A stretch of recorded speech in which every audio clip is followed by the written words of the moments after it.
Vision होना चाहिए। My working hours are 16 hours to 18 hours a day. Sugar होनी चाहिए और माथे के ऊपर बर्फ होनी चाहिए। Hard work is the key. लगे रहो, कोई चीज है जल्दी मत छोड़ो। कोई भी बिजनेस को स्टार्ट करने के लिए 1000 डेज लगते हैं। करना है तो करना ही, क्योंकि अपना ही है। आपका नेटवर्क जितना स्ट्रांग है ना, कोई भी स्टार्टअप हो इजीली सर्वाइव कर लेगा। Branding is the core thing जिसने बुक एंड फ्लाई को बनाया है। Book and Fly. The company was founded back in 2014 and today is South Gujarat's biggest flight and hotel consolidator. They have received awards from esteemed airlines such as AirAsia, Air Vistara, Indigo, SpiceJet and many more. They have also received awards from big hotel chains such as the Delton, Marriott, Hard Rock and etc. Their solemn focus is to provide a solution to your complete and end-to-end travel booking with exceptional services and rates. Today we have the founder of Book and Fly, Vikas Gupta. So, welcome hai, Vikas Gupta sir. Welcome to our show. Thank you. आप travel industry के अंदर खुद का business किए, तो what inclined you towards travel industry? Basically हमने चालू किया था 2014 के अंदर। तब ऐसा था कि जो हम लोग कंसोलिडेशन करते हैं, कि जो हम लोग होलसेल करते हैं बिजनेस, उस पर बहुत बड़ा स्कोप और गैप था गुजरात मार्केट के अंदर, साउथ गुजरात मार्केट के अंदर कोई स्पेसिफिकली था नहीं। जो भी बिजनेस कर रहे थे यहाँ के लोकल एजेंट्स या तो बॉम्बे से कर रहे थे या दिल्ली से या अहमदाबाद से, तो स्कोप बहुत बड़ा था, वाइड ओपन था। हाँ, ओके। सो बहुत कम लोग होते हैं जो सपना देखते हैं उसी को करियर में कन्वर्ट कर पाते हैं, नहीं तो सोसाइटिकल प्रेशर या पेरेंट्स ओपिनियन। इसमें तो आप ऐसे समझो ना, अगर आप किसी की भी समझो ना बायोडेटा उठा लो, रिज्यूम उठा लो, तो सबकी हॉबीज के अंदर ट्रैवलिंग तो लिखा ही होता है 99%। तो वो एक है, वो ठीक है, पैशन था। तो उसको ऐसा थोड़ा सा बिजनेस में ट्राई किया शुरुआत में, फैमिली बिजनेस से हटके थोड़ा खुद का चालू किया, ट्राई किया कि देखते हैं कैसा होता है। फिर धीरे धीरे ग्रो करते गए तो हो गया, बढ़ गया आगे। So what does it take to build a dream into a career? Depend करता है, वो आपके ऊपर प्योरली डिपेंड करता है कि आप उसका ड्रीम ले रहे हो, उसको बिजनेस बना रहे हो। किसी का पैशन होता है कुछ है, मेरा पैशन था कि मुझे खुद का कुछ करना है, एक वो पैशन था। ड्रीम एज ऑफ कोई ड्रीम नहीं था कि ट्रैवल में ही करना है, और इन फ्यूचर ऐसा कुछ सोचा नहीं था कि भाई बोलता कि आपकी गोल क्या है, कि आपको 2020 में कहाँ देख रहे हो जब चालू किया है 2025 में। तो उस टाइम ऐसा कुछ गोल नहीं था। उस टाइम ये था कुछ बिजनेस करना है और कुछ हटके कर रहे हैं कि जो सूरत में कोई नहीं कर रहा है। If you could give your younger self one piece of advice, what would it be? Shortcut try मत करो, hard work is the key. लगे रहो, कोई चीज है जल्दी मत छोड़ो। जो अपने पुराने बोलते थे, कोई भी बिजनेस को स्टार्ट करने के लिए 1000 डेज लगते हैं, Right. तो वो लगते हैं। मतलब शॉर्टकट से कुछ नहीं हो सकता है। टाइम लगेगा, धीरे धीरे होगा, आप ग्रो होगे, हो जाएगा। Is there any myth in the travel industry that you want to clarify? Myth है कि आजकल जो यंग जनरेशन आई है, थोड़ा सा उनको है। पहले हम लोग जब 2014 से काम कर रहे हैं, तो हमारे पास अभी मिड जनरेशन के उस टाइम पे अंकल्स वगैरह भी थे, जो आज के डेट में अंकल्स हो गए हैं, या जो है जो में क्लाइंट्स थे, तो सबका अपना अपना रहा है। अभी जो यंग जनरेशन है, उनको थोड़ा सा ऑनलाइन से फैंटेसी है कि ऑनलाइन बुक करेंगे तो सस्ता मिलेगा। तो वो एक मिथ है कहीं ना कहीं। उन लोगों को बस ये लगता है कि ऑनलाइन है, फटाफट देखा, सर्च किया, मेरे को चीज 10,000 की मिल रही है, दूसरे वेबसाइट के ऊपर 98 की है, तीसरे वेबसाइट के ऊपर 95 की है। तो उन्हें वो लगता है कि हमने जंग जीत ली 500-700 रुपए बचा के। But on the case contrary, आप ऑफलाइन के अंदर वही चीज 8,500 में भी मिल जाती है। अच्छा, सो वो मिथ भी है और हमारी यूएसपी भी है। ओह वाह। सो अभी जैसे आपने बोला था द फर्स्ट 1000 डेज, तो what should someone have to have that resilience कि भाई 1000 दिन टिकना है? इसके लिए क्या दिमाग में रहता है कि यार ये लोग नहीं टिकना है, 1000 दिन तो टिकना है? उसके लिए मैं बोलूंगा, जब हमने स्टार्ट किया था ना, तब इतना सोशल मीडिया का क्रेज नहीं था 2014 में। राइट, हाँ। 3 साल बोलो, 17-18 तक भी ठीक है, थोड़ा था। इतना क्रेज नहीं था कि लोग जैसे एकदम सब कुछ ही हो गया कि नहीं सोशल मीडिया है, ये है, वो है। तो डिस्ट्रैक्शन वाली चीजें हमारे पास कम थी उस एज के अंदर, उस टाइम फ्रेम में। तो वो एक बहुत बड़ा मोटिव रहा। और जो बैकग्राउंड देखा फादर्स का और जो उस टाइम के जो कल्चर थे और जो चीजें थी, तो उस टाइम ये था कि भाई कोई भी बिजनेस कर रहे हो ना, तो आप ये नहीं कि तुरंत बंद कर सकते हो या चेंज कर सकते हो। ओके। अगर आप जॉब्स भी देखते थे, कोई जॉब करता था तो आजकल लोग 2 महीना 3 महीना नहीं किया तो उनको नया करते हैं, वो थोड़ा सा हो गया। लेकिन उस टाइम पे इतना नहीं था, इतना क्रेज नहीं था कि लोग जैसे एकदम सब कुछ ही हो गया कि नहीं सोशल मीडिया है, ये है, वो है। तो डिस्ट्रैक्शन वाली चीजें हमारे पास कम थी उस एज के अंदर, उस टाइम फ्रेम के अंदर। तो वो एक बहुत बड़ा मोटिव रहा। और जो बैकग्राउंड देखा फादर्स का और जो उस टाइम के जो कल्चर थे और जो चीजें थी, तो उस टाइम ये था कि भाई कोई भी बिजनेस कर रहे हो ना, तो आप ये नहीं कि तुरंत बंद कर सकते हो या चेंज कर सकते हो। अगर आप जॉब्स भी देखते थे, कोई जॉब करता था तो आजकल लोग 2 महीना 3 महीना नहीं किया तो उनको नया करते हैं, वो थोड़ा सा हो गया। लेकिन उस टाइम पे इतना नहीं था।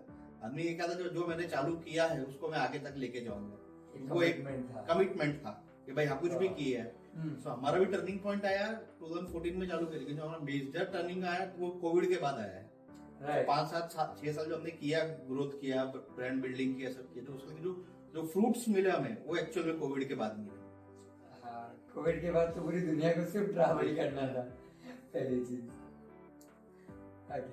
What steps did you take to shift from family business to starting something of your own? Passion, क्योंकि हमारे जो फैमिली है, जॉइंट फैमिली है, तो उनमें कभी भी किसी ने अलग से कुछ उस टाइम बिजनेस नहीं किया था। तो ऑल ओवर हमने अभी स्टार्टेड कॉलेज में, आई एंटर्ड इन 2006, तो 2006 से 2013 तक I was also in family business. तो 7 इयर्स मैंने मेरा पूरा फैमिली बिजनेस संभाला।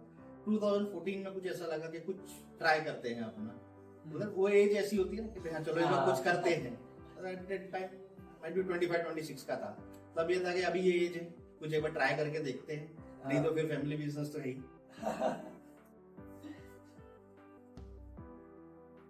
Is it more important to follow passion or financial stability?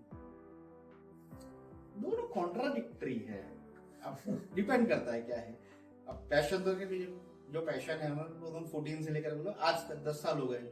My working hours are 16 hours to 18 hours a day, आज भी वही है। तो कोई बोलते हैं कि 10 साल हो गए, अब तो बिजनेस सेट हो गया होगा, अब तो क्या है स्मूथ फ्लो पे चल रहा होगा। लेकिन पैशन बोल लो, डेडिकेशन बोल लो, वो सारी चीजें भी है कि ठीक है करना है तो करना ही, क्योंकि अपना ही है, करना ही है। तो एक वो एक पैशन भी है, दोनों चीजें वो। तो लेट्स से अगर कोई ऐसे सिचुएशन में है कि फैमिली उसे फाइनेंशियली सपोर्ट नहीं कर सकती, बट अगर मॉडर्नाइज थॉट्स की बात करें तो फैमिली मॉडर्न है कि भाई ओके रिस्क लेना वैलिड है, उस टाइम आपके हिसाब से उसको क्या करना चाहिए? क्या उसे वो रिस्क लेके पैशन को बिल्ड करने की ट्राई करनी चाहिए, या at the moment financial stability के लिए जो भी हो पा रहा है वो करना चाहिए? अब तो आप इस तरह से पूछोगे ना तो 10 साल के अंदर ऊपर से नीचे हो गई है दुनिया। अभी ऐसा लगता है 10 साल हो गए, आज से 10 साल पहले व्हाट्सएप नहीं था। आज के रेट में हमारा पूरा बिजनेस है, मोस्टली बहुत बिजनेस है जो 99% व्हाट्सएप के ऊपर ही डिपेंडेंट है। तो way of communication, way of working पूरा चेंज हो गया है। आजकल ऐसे फंडिंग्स इजीली मिल रही है, वो पीरियड में ये सब चीजें नहीं थी। Venture capitalist, angel investor, startup, ये सब हमने स्टार्ट किया तो ये सब कुछ था ही नहीं। तो हमने बहुत किया था, हम लोगों ने उस टाइम घर से पैसे लेके किए थे, तो हमारे ऊपर एक वो प्रेशर था कि अगर पैसे घर से लिए हैं तो घर पे जवाब देना पड़ेगा। तो आजकल है तो मॉडर्न पूरा चेंज हो गया, मॉडल सारे चेंज हो गए। आज से 10 साल पहले काम करने का है, 7 साल पहले काम करने का तरीका अलग था, आज अलग है। पैशन है और आपको लग रहा है कि आपकी प्रोडक्ट में या आपकी कुछ सर्विस आप यूनिक करना चाह रहे हो, उसमें दम है, तो एक ट्राई दे सकते हैं। What is the relationship between freedom and responsibility? बहुत डिफिकल्ट क्वेश्चन है।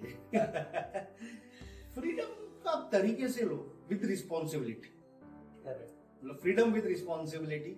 ऐसा नहीं है कि आपको फ्रीडम मिल गई तो आप कुछ भी कर रहे हो, गलत कर रहे हो, सही कर रहे हो। जैसे घर वालों ने कुछ छूट दे दी कि करना है, तो ऐसा नहीं कि आप कुछ भी कर रहे हो। भले आपको फ्रीडम मिली है, फ्रीडम नहीं मिलती है तो वो अपने घर वालों को बोलते हैं कि फ्रीडम नहीं देते हमें, और दे दी तो उनको ऐसा लगता है कि ज्यादा फायदा उठाएगा। तो freedom with responsibility I think should be there. If someone is looking into get himself into the service sector of business, क्योंकि आप बहुत ज्यादा सर्विस सेक्टर में भी बिलोंग करते हैं, what all do you think he or she should be aware of before entering anything in the service sector? Service sector के अंदर वो बहुत पुरानी कहावत है, बोलते हैं अगर बिजनेस में कर लो, सर्विस में बोलते हैं कि जुबान में टंग के ऊपर शुगर होनी चाहिए और माथे के ऊपर बर्फ होनी चाहिए टू डू द बिजनेस। तो अगर सर्विस सेक्टर बोलोगे तो ये दोनों चीजें 2-3 टाइम्स होनी चाहिए। अच्छा। क्योंकि आप सर्विस दे रहे हो, क्लाइंट आपके ऊपर सर्विस है। ट्रेडिंग में तो प्रोडक्ट आपने लिया, बेच दिया, यहाँ से लिया वहां बेच दिया, एक अलग चीज है। सर्विस के अंदर वो आपकी गुडविल के ऊपर चीज ले रहा है, आपकी क्योंकि वो आपको ट्रस्ट कर रहा है, बहुत मैटर करता है। क्योंकि और service sector mouth to mouth publicity होता है, जितनी बेटर सर्विस होगी आपकी माउथ पब्लिसिटी उतनी अच्छी होगी और नेटवर्क ऐसे ही ग्रो होता है।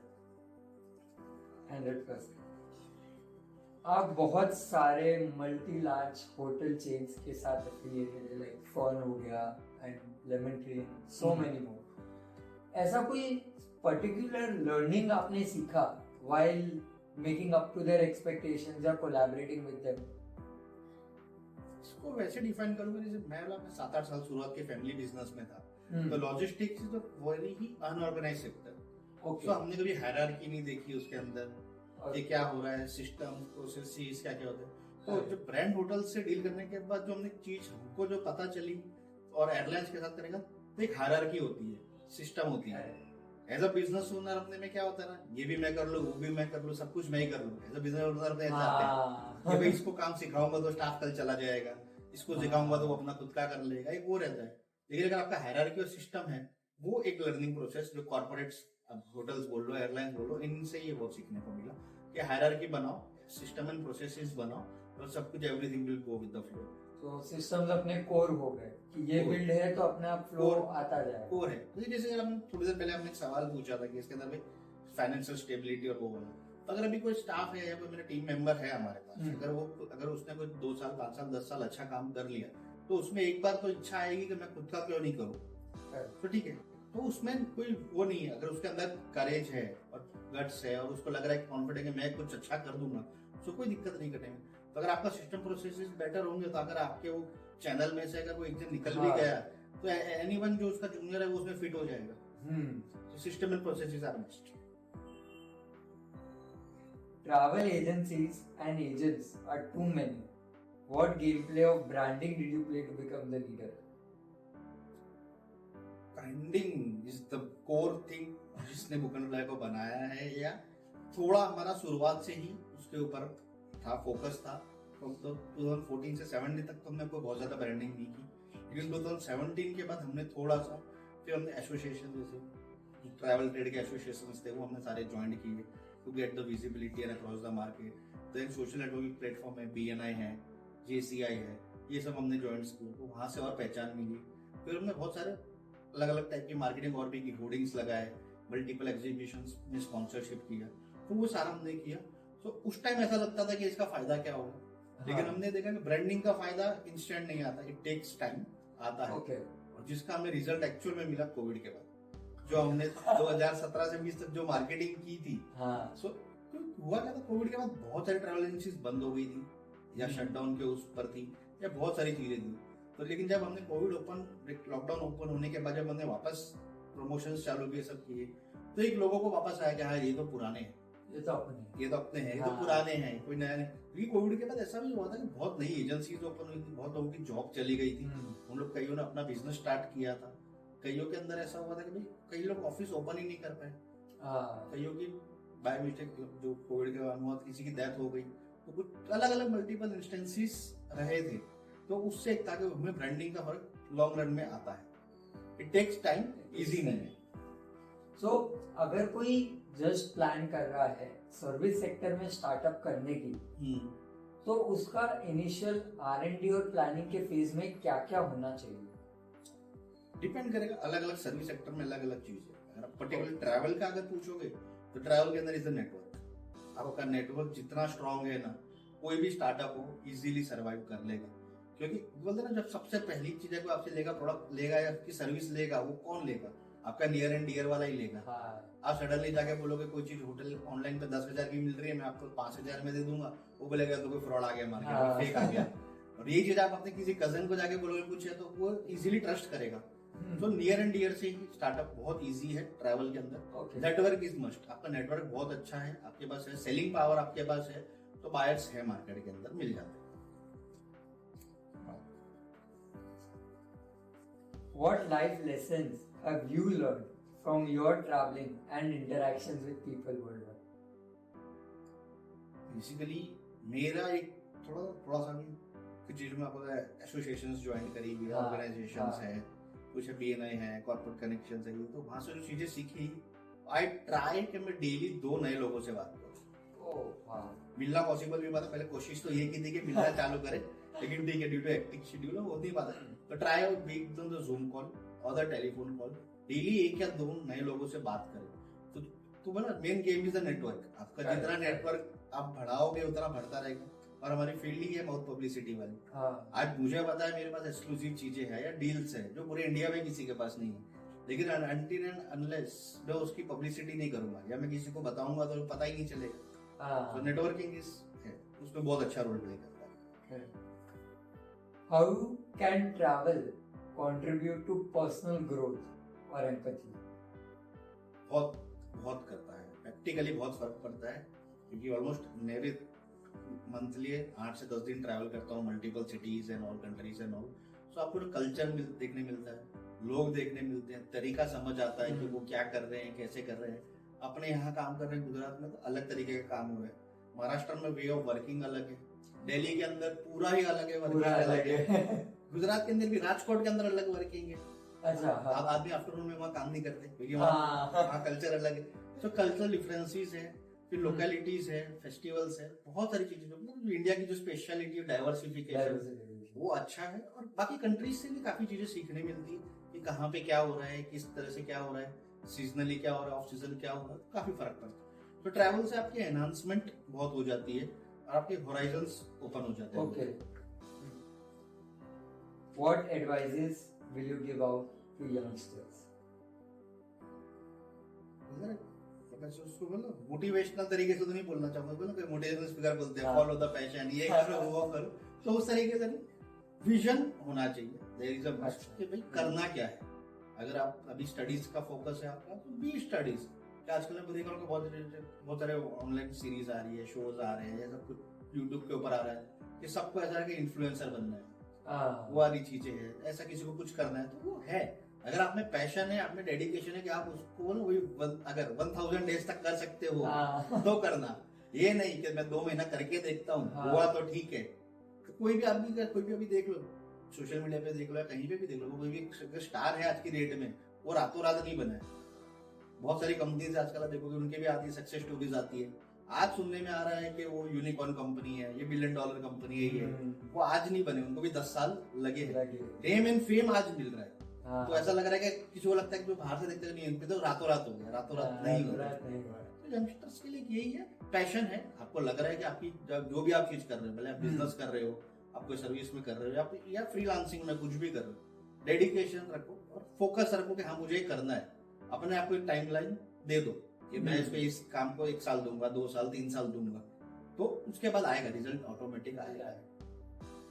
तो इसमें मैं भी, जैसे मेरे पास काफी लोग आते हैं कभी कभार गाइडेंस मांगने, तो मैं एक लाइन बोलता हूँ कि शायद तुम किसी और पे ट्रस्ट नहीं कर सकते, but always trust your efforts. अगर तुमने एफर्ट्स सही इंटेंशन और प्योरिटी से डाले हैं तो आज नहीं तो कल, कल नहीं तो परसों आएगा रिजल्ट। आता है पर्सनल होता है ना, 2014 से 2020 तक किए, बहुत एफर्ट डाले, बहुत कुछ किया, कुछ टाइम यूनिक भी हम लोगों ने बहुत ट्राई किया कि जो मार्केट अडेप्ट ही नहीं कर पा रही थी, हमने कुछ नए प्रोडक्ट्स लाए, वो लाए, तब इतनी अवेयरनेस नहीं थी, प्रोडक्ट नहीं था। सोशल मीडिया आने से वो थोड़ा हमें भी उसका भी बेनिफिट हुआ कि अवेयरनेस हुई, कि जब वही चीज और लोगों ने धीरे धीरे कॉपी करी या मार्केट में फैली तो अवेयरनेस बढ़ती है, तो टाइम लगता है। तो जो हमें भी 5-6 साल लगा था वो जो चीज आने में, तो टाइम लगता है, लेकिन आ जाता है। अगर आप बोले शिद्दत से लगे रहो तो आ जाता है। एक लास्ट क्वेश्चन बिफोर अपन खत्म करते हैं। आपने जैसा भी थोड़े टाइम पहले बोला कि आप 16 to 18 आवर्स दे देते हो, ठीक है, almost on a regular basis, and I think आप इतना तभी दे पाते हो क्योंकि आपका पैशन है, आपको बहुत पसंद है। लेकिन क्या एक टाइम पे आप बर्नआउट नहीं होते? होता है, लेकिन बोलता ना फिर जब कोई काम अटकता है तो फिर ऐसा लगता है कि यार करना तो पड़ेगा। तो उस बर्नआउट को ओवरकम कैसे करना?